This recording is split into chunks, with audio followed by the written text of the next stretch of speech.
Hello friends, family, total strangers.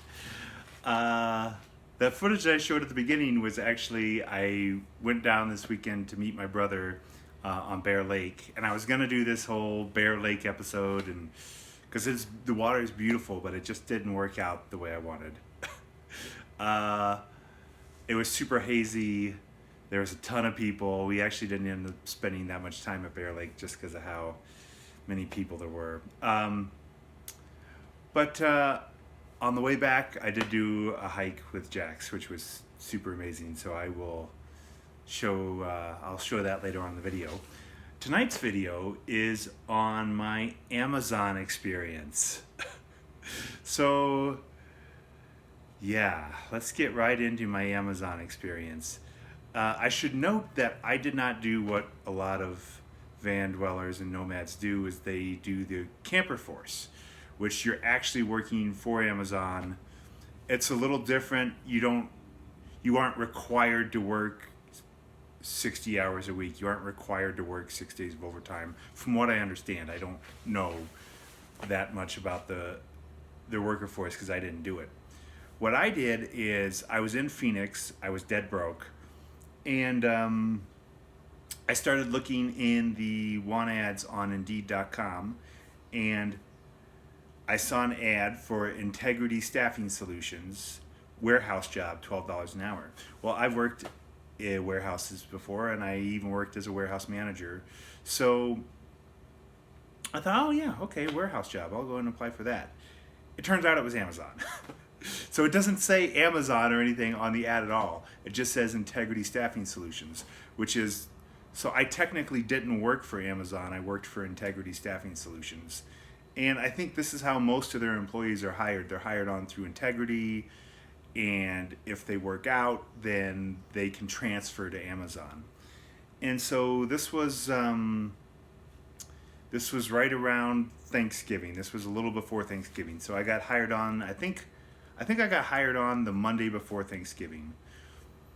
And yeah, it was a pretty intense experience. So, full disclosure, I had a lot going on in my life at the time as well. You know, I had 2 ongoing family emergencies. So I had 2 family emergencies, and they were still kind of ongoing at this period. And then I also had another personal tribulations at the time as well. And so I got this job at Amazon, and let me just try. I should start with the application process, which was hilarious. So I responded to the ad. They tell me to come down to Integrity Staffing Solutions, which is in some office, little building and in a strip mall. And I go down there, and there's all these people there, and you just show up and they send you right to station 1. So station 1, you enter in like your name, your social security number, whatever. Station 2, you enter your job experiences. Station 3, you do this other thing.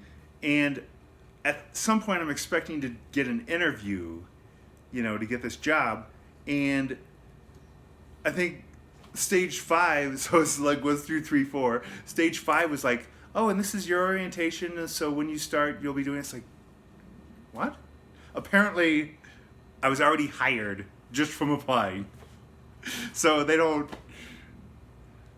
pretty much you do take a drug test, which is one of the stations, and if you fail your drug test or your references are so terrible, they'll fire you, but that'll take 2 to 3 weeks before that'll even come about. So they do this to help them get through the holiday season, to get through, like, the next few weeks are the super busiest. So pretty much anybody who walks in the door gets a job. So I left that day with a job, and I was a picker. So there's 3 main positions. There's picking, stowing, and packing. So I can't really talk about stowing and packing. I was a picker. And there's 2 kinds of pickers. There's inbound pickers and outbound pickers. I was an outbound picker. I don't even know what inbound pickers do. We'll get to that. But yeah, so I got hired. I went through orientation on Monday and started on Tuesday. And so you, as a picker, you have this scanning gun. So you have the scanning gun and you walk around with a little basket, like a cart, and it has 2 totes, and you can even have up to 3 totes on the cart. And you're pushing it around and you have your scanner. It tells you what bin to go to. So you scan the bin, it tells you what item to pull out. You pull out the item, you scan the item, you put it in your tote, and then your scanner tells you what your next item is and how long it should take you to get there. So it's like this go, go, go, go, go sort of mentality. And so that's what you would do for 10 hours a day. So I got there, work shift started at 6:30 p.m., and I would get off work at 5 a.m. So there was one 30-minute unpaid break, or a lunch break. And then we did get 2 15-minute breaks as well, which were paid, but we'll get into that in a minute. So yeah, your scanner would tell you to go to the next bin, you do that. And yeah, it definitely has a bit of a sweatshop vibe. So yeah, because it's just so go, go, go, go, go. And you have these percentages that you have to meet. You have to, and I think this is where the regular job differs a bit from the work camper, because I don't think they have quite as high standards for the work campers that they do for their regular employees and their integrity employees. So, I mean, it was intense. It was 10 hours a day, so 6:30 to 5 a.m., 6:30 p.m. to 5 a.m. I would work 6 days a week, so I got lots of overtime. I'd get 20 hours every week of overtime, which was nice because I really needed money. And so overtime's great. Money pay, it was like $12 an hour, and then, overtime. And I'm working 60 hours a week, so I'm putting in a bunch of hours. I made a good amount of money in the 5 weeks that I worked. So I pretty much worked 5 weeks right up until Christmas. And it's hard to really describe how terrible this job was. And, everybody's going to have different experiences, but I've worked several different warehouse jobs. I've worked line cooking, I've waited tables, I've worked in the busiest restaurants you can imagine. And nothing really compared with how much Amazon sucked. So, the biggest problems were really the psychological aspects of it. I almost felt like it was almost like being in a sensory deprivation chamber. So you weren't allowed to bring in your phone or any sort of iPod or anything to listen to music on, because they sell those things, so it was to stop theft, they said. And they also didn't play any music over the loudspeakers or over the So you had no music, just dead silence, pushing your shopping cart around, trying to get to the next item, and trying to make your percentages. And if you don't, then somebody will come talk to you. You have a card that you can check on your break. You can check your percentages to see like how you're doing. Like if you're doing 100%, then you're average. And pretty much if you're below 100%, you're going to get somebody coming to talk to you.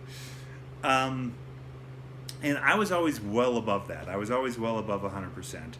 There was a couple of times that I dropped down to almost 100%.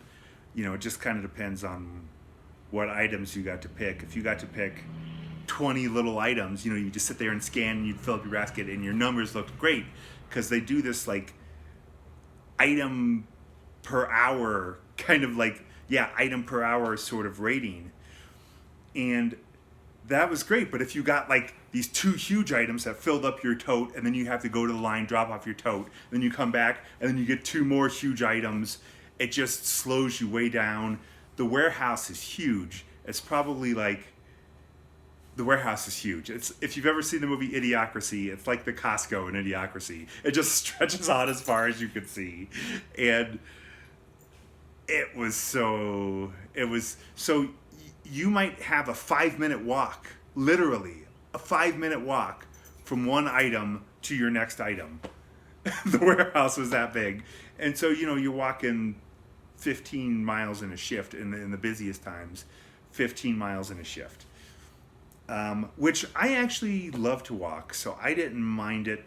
The physical aspects of it, I dealt with pretty well. The psychological end of it, I didn't handle quite as well. But we'll get into that in the second half of the video. This is kind of running long, so I'm going to shoot you to my footage of the hike I did with Jax. On the way back, we went to Wagner Lake, which is near Smoot, Wyoming, in the Salt River Range. So really beautiful. I wasn't expecting much. I just thought I was taking Jax for to get exercise and run off leash for, you know, a little bit. It doesn't look like much from the highway, but it was really nice. It was really beautiful. So let's go to that.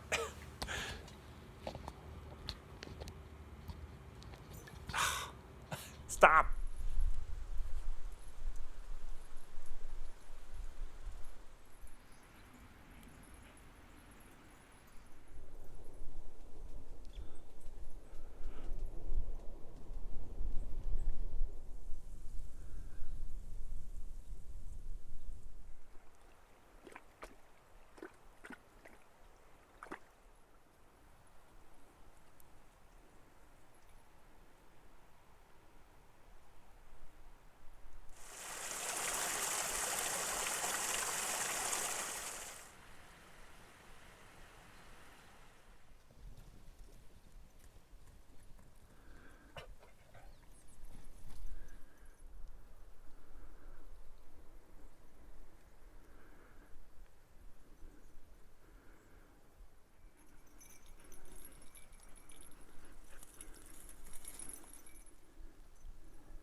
Jax crashed the flower shot again.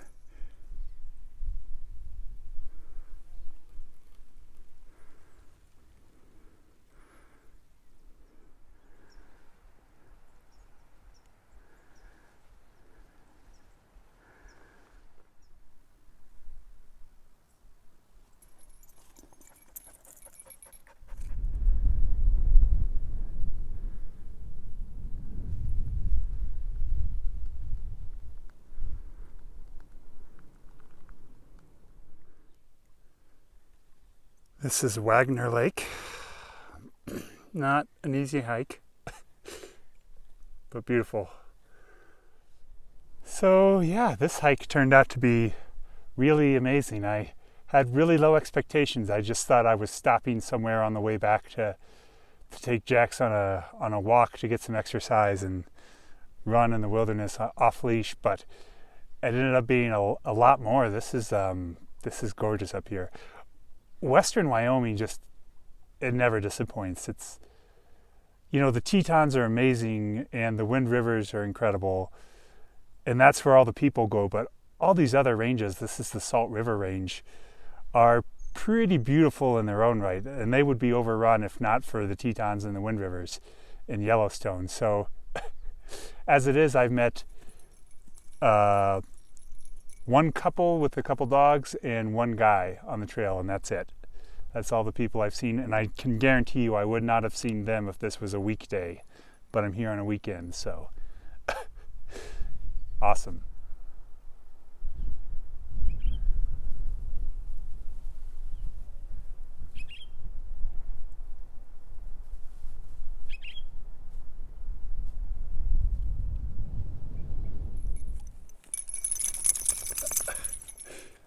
That's not right.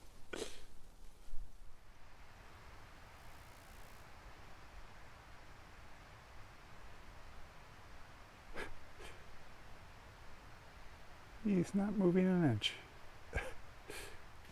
Okay, so I'm back. um, so you'd get two 15-minute breaks other than your lunch break, but it really wasn't 15 minutes because you were expected to work all up until the buzzer sounded, and then you had to walk from wherever you were all the way to the break room. You could just hang out there, but there's nowhere to sit down. There's really nothing to, there's nothing to do. The bathrooms are so few and far between, and it's only like a one person stall. So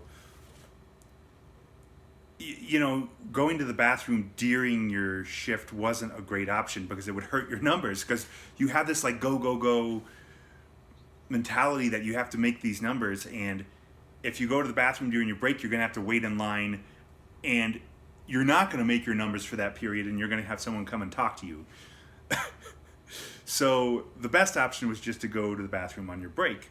But again, although it's a 15-minute break, you're hell and gone from the break room and the main bathrooms, which have several stalls. So it would be about, all said and done, my break would be about 8 minutes long. It would probably average about an 8-minute break, in which you'd have to go to the bathroom, and then you would also have to eat something because you're walking 15 miles a day. I mean, you need fuel, you need energy to keep going. So yeah, the breaks weren't ideal. But that's the physical aspects of it aren't my biggest complaint. My biggest complaint is it almost felt like I was intentionally being beaten down. So I was really good at this job. I was really good at picking. Like, I had already worked warehouse before, where I was putting together these pallets and doing more or less the same work. So I was fantastic. My first week, I got 137%. I was up there. I was doing great. But you occasionally have somebody come by and evaluate you, but they don't evaluate you on your numbers for the week. They evaluate you on your numbers for that picking period. So in between, so if you had your 15-minute break and you come back and you get evaluated, you're getting evaluated on that period between that 15-minute break and your lunch break, or the end of the shift or whatever. And it's just that time. And if you have a slow draw, where, you know, you're getting the big items that I was talking about earlier, or you're all the way across the warehouse and they keep sending you back and forth, and then you have to switch floors. There's 3 different floors, and sometimes it'll say you're done here, drop off your totes and go to the next floor, and you'd have to do that. And every time that I got evaluated, it was always during one of these slow periods that almost felt intentional. And I would have somebody, I'm at 137%. I am doing great. I am kicking some butt. And I have somebody telling me that I'm not working fast enough, according to their little thing. And it's just the whole job was just nothing but negative reinforcement. And it's almost like they were trying to get people to quit. And they just hired so many people. And the thing is that you don't have any power as an employee. If you do quit, it doesn't hurt them at all because they just throw numbers at it. Everybody that walks in that integrity office is like, there's literally hundreds of people getting hired every day, hundreds. And there's thousands of people working in this warehouse. And so nobody is, like, no matter how good a job you do or how hard you work, nobody is there saying, hey, good job, keep it up, we love what you're doing. On top of that, you know, it's so rush, go, you really don't have time to talk to other people. The whole time I was there, I knew, all said and done, I think I knew the names of 3 people. So I knew the names of 3 different people, that's it. And it was, I knew them from orientation day. And that's, I didn't really meet anybody. Everybody that I knew the name of and, like, met was on orientation day. And, like, I think at least one of them, maybe 2 of them, had already been fired by the time I left. And so, yeah, I know almost nobody. You have no human contact. You're just going with your scanner and going for 10 hours. You know, at the time I was living in Phoenix and I didn't know a single soul in Phoenix. So I had 0 social life in this time. I'm going through these personal problems beyond, you know, besides the job, and just nothing but negative reinforcement at the job, you know, working at the warehouse.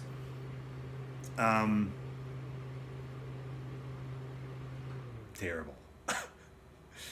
Yeah, it didn't matter how good a job I did. I was completely expendable, and it's the only time in my work life that I've ever felt that way.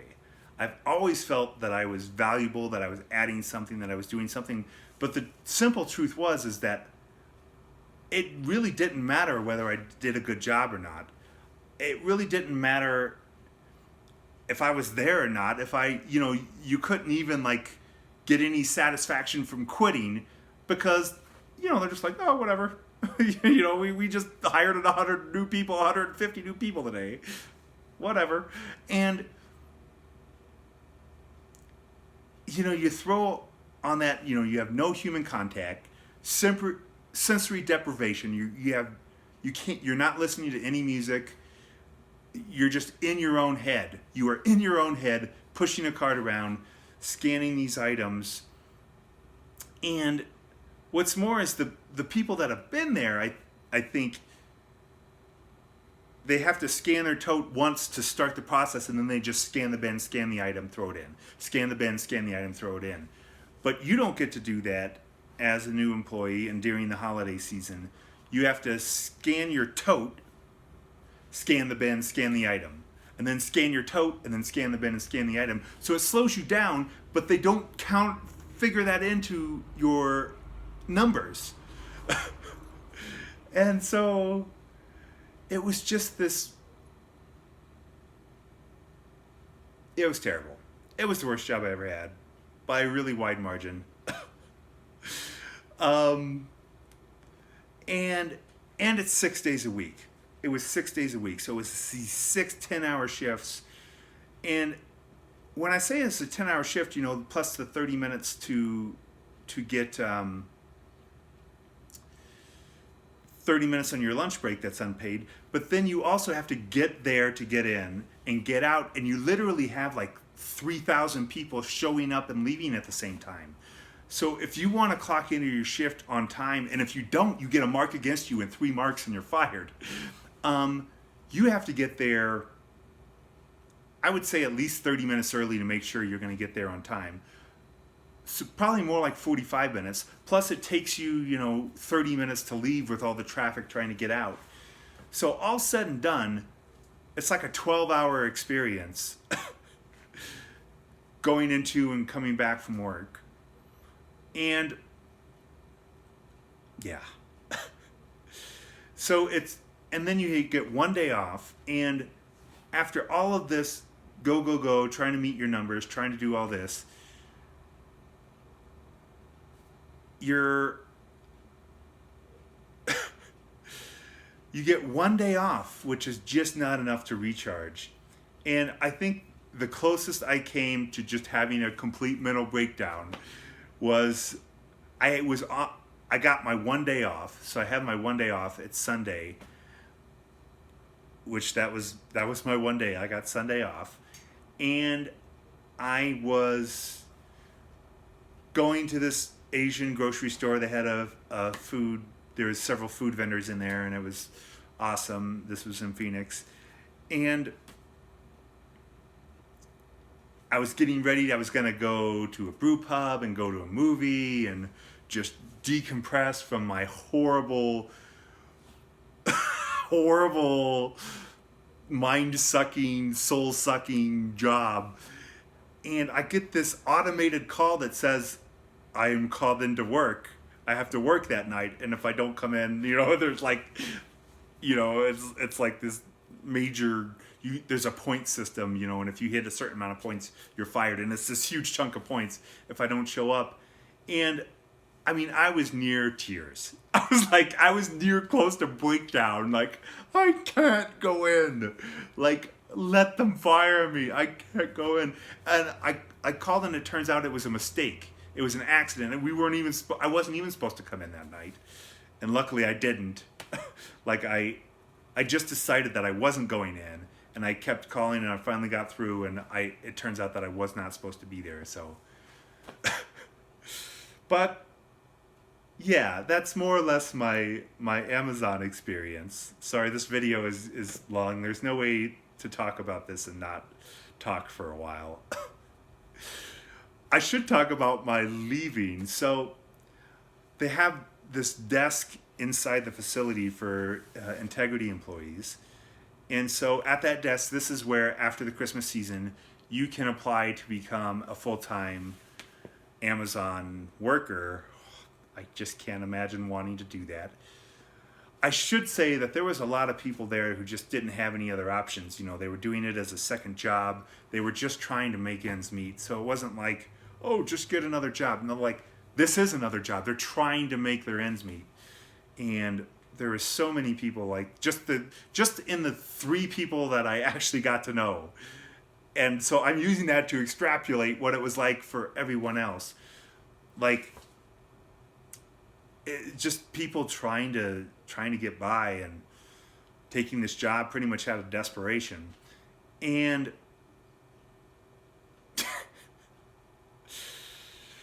oh man, so intense, so terrible. And so I go to the integrity desk and I ask them, so when I leave, I need to give 2 weeks notice. They're like, oh no, you don't need to give 2 weeks notice. Just when you're done, just come and let us know and you're fine. I'm like, and I asked them, oh, and I could come back next year if I wanted to, I don't have to leave notice. And they're like, no, you're fine. You don't have to leave notice. Just come and let us know when it's after you've worked your last shift. And I was originally going to work until March. I had decided that I wanted to do the Appalachian Trail, and I was going to save up my money until March. I was going to work at Amazon, work till March, and do the Appalachian Trail. And it was pretty much after the almost getting called in on my day off that I just had my complete mental break and was like, no, they're pretty much hiring people to get through the Christmas season. I am quitting at Christmas. I'm not doing it. The Appalachian Trail can freaking wait. And so I was going to quit at Christmas, and they did tell me I didn't have to leave any notice. So I was like, oh, okay, cool. And so I worked my last shift. It was 2 days before Christmas. They had me off through Christmas. And so I went went to quit up at the desk, and they're like, oh, well, our computer's down, you can't quit, but you can call this number to quit. I was like, oh, okay, I'll do that. So I called the number to quit, and the guy's like, yep, well, since you didn't give notice, you're not necessarily eligible for rehire. And I was like, they told me at the desk that I could. He's like, well, I'm sorry. I was like, okay, that's fine. But yeah, I'll quit. So I quit with him. I got an email that said that I quit. And then the next day I get this call that I hadn't shown up for my shift. And it's like, what the? So I call them, And they're like, oh, yeah, no, you didn't quit. We don't have any record of that. So here, let me go ahead and we'll get you signed out here. And it's like, okay, thank you. And then he gives me the spiel that because I didn't give notice is like, whatever. It's not like I want to come back here anyway. And then I got another call the next day that I hadn't showed up for my shift and I'm losing these points or whatever. And I called again, and all said and done, I finally got... It was a junk show. The whole process was a junk show. So obviously this is not a ringing endorsement for Amazon. Some people may have had completely different experiences than I have. You know, if you've done work camping, the worker camper force for Amazon, throw it in the comments. Tell me how your experience was. Tell me if it was somehow better than mine. Because mine was terrible, and I couldn't imagine going back. And it really blew my mind, the people that were there and have been working at Amazon for like 2 years. You know, and I felt like saying, you know what, life can be better than this. Like, you can do something else. Like this, surely you can. But then again, you know, maybe that was their best option. You know, there's lots of people in desperate situations, and I think people are just willing to take it because jobs in most markets are hard to come by. Is all said and done, jobs in a lot of markets are really hard to come by, and people take these jobs and they just take this treatment. But I don't have to take that treatment. It really opened my eyes, and it really set me on a different path. And it really made me understand that I can do something that I like for money. I don't have to do like this terrible soul-sucking job. It really gave me a lot of clarity, and it really brought a lot of things home that, you know, I'm living in a van. I can start my own business. I don't need to make that much money to live in this thing. You know, I'm not paying rent. I don't have room to accumulate stuff, so I'm not spending on the things that other people, Xboxes to whatever, the new blender, you know, microwave. I just don't have room for that stuff, and I don't have the power for that stuff. So I really don't need that much money to live this lifestyle. And I think what that Amazon job really drove home to me is that I don't have to do this. I don't have to do jobs like this. I can figure out how to make money for me and not work for other people anymore. So I'm working on that, and hopefully it'll turn out that way. But yeah, it was not my favorite experience. I can't imagine doing it year after year, and I think most people come to that same conclusion. I think a lot of people have this idea that they can just work at Amazon every year. It's this great little 6-week, 2-month block around the Christmas season, and they can make a bunch of money during that time, because you do make $12 an hour plus overtime. But boy, for me, it's just not worth it. And I've never felt insignificant as an employee before until that job. Like, I am a good worker. I am a valuable worker. I am incredibly reliable. I am a very valuable person to have on your staff. But I wasn't there. Nobody is. Nobody has any value, because they have 150 people getting hired each day or more. I have no idea how many people they hire every day, but it's insane. During the Christmas season, they just throw numbers at it, and, you know, it works. But I like being treated like a human on my jobs and not a number. So I won't do Amazon again. But yeah, I mean, if you had a different experience, throw it in the comments. But wow. So yeah, that's my Amazon video. It's super long. This is definitely my longest video to date. So if you stuck through this, thank you for watching. Please like, subscribe, comment, and all that stuff. And yeah, if you worked at Amazon and had a similar experience, throw it in the comments. If you had a great experience, you're a freak and probably a contrarian. But go ahead and throw that in the comments too.